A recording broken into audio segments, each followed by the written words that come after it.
Vital, now in a brand new pack. Good morning and welcome back to Expresso here on SABC3.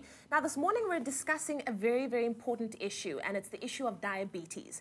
Now some of us might not even know that we have it, so this would be a very good time for you to sit closer and listen up, because over the last 10 years, or over a 10-year period, they found that there was a 70% increase in diabetes cases. That's quite an alarming statistic, and I want to know, why is it like that? Our vital expert Andrea is in the house to shed some light on the situation. Good morning, Andrea. How are you? I'm good, thanks, and you? I'm very, very well. I am quite alarmed about that statistic. I think that diabetes is something that a lot of people don't actually know that they might have. Well, you know, it's interesting with diabetes. There's type 1 diabetes where you're insulin dependent, yes, and type 2 diabetes where you're non-insulin dependent. And diabetes is a condition that happens if your body's not able to control blood sugar levels. And where insulin comes in there, that's the hormone that helps control blood sugar or blood glucose levels. Now, if we look at the increase in statistics, that was a UK study that showed that. We are specifically looking at type 2 diabetes. And type 2 diabetes is something that we can actually change a few things in our lifestyle and diets to reduce our risk. And the beginning onset symptoms of diabetes typically is a huge increase in thirst, craving for water, and frequent urination.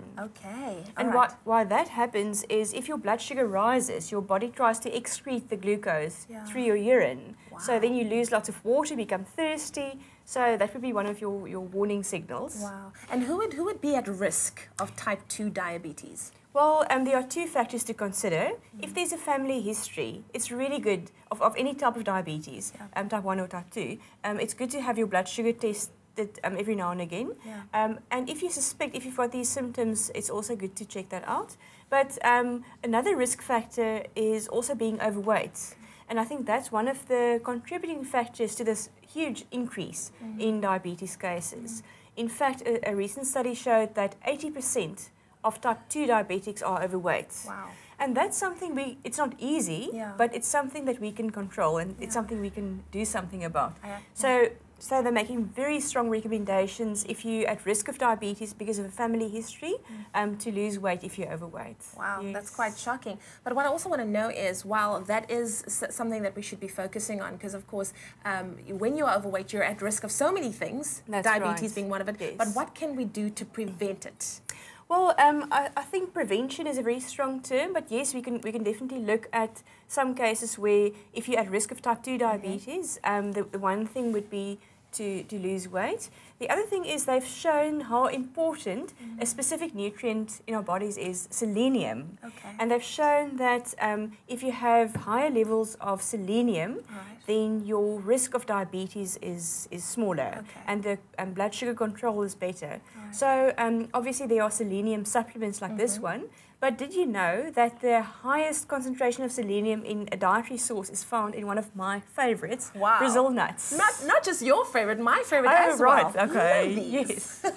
So Brazil nuts are rich in selenium, so that's something that we can definitely make sure that you get enough of that.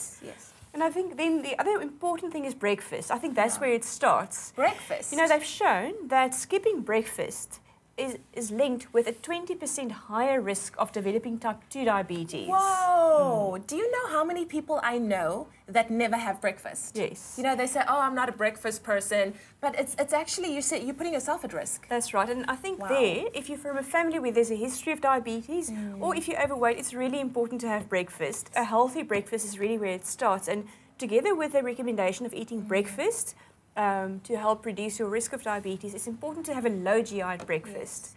And low GI foods are the ones, like this muesli, that the energy from these foods are gradually released into your body. So it never causes a spike or a huge increase in your blood sugar levels. It ensures sustained energy release. It also helps with weight control, together with your exercise, because you don't get hungry so frequently. That's true. That's if you eat low GI muesli. Wonderful. Wow, thank you so much, Andrea. I feel better already. We're trying to keep you healthy. We're trying to keep you around for a lot longer. So if you suspect that you might have diabetes or you want to reduce your risk of getting it, a few simple changes to lifestyle. Have your breakfast in the morning. Selenium complex helps with that, and of course, a Brazil nut every so now and then. Never hurt anybody. Thank you so much, Andrea, for being with us. I'm very, very, very happy that we talked about this. It's a very important issue. Yes, and I'd like to add also, as we always say, if you suspect you're suffering with a specific condition like diabetes, go see your doctor first. Wonderful. So you heard it from Andrea herself. And while you're at it, have a Brazil nut. We'll see you right after this. Vital, now in a brand new pack. Stay with Expresso and SABC3.